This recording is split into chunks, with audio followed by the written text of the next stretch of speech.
ایک عورت حضرت جنید بغدادی رحمۃ اللہ علیہ کے پاس آ کر کہنے لگی، یا حضرت، میرا شوہر دوسرا نکاح کرنا چاہتا ہے۔ فرمایا، اگر اس کے نکاح میں اس وقت 4 عورتیں نہیں ہیں تو اسے دوسرا نکاح جائز ہے۔ عورت بولی، یا حضرت، اگر غیر مردوں کو عورتوں کی طرف دیکھنا جائز ہوتا تو میں اپنا چہرہ کھول کر آپ کو دکھاتی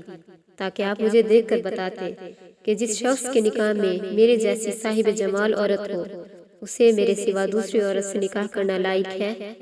حضرت جنید رحمۃ اللہ علیہ نے عورت کی یہ بات سنی اور رونے لگے اور اس کا سبب پوچھنے پر بتایا، میرے ذہن میں اس وقت خیال آیا ہے کہ حق تعالیٰ فرماتا ہے کہ اگر دنیا میں کسی کو مجھے دیکھنا جائز ہوتا تو میں اپنے جمال سے حجاب اٹھا کر اس پر ظاہر ہو جاتا تاکہ وہ مجھے دیکھتا، پھر اس سے معلوم ہوتا کہ جس کا مجھ جیسا رب ہو اس کے دل میں مجھے چھوڑ کر کسی اور سے محبت ہونی چاہیے۔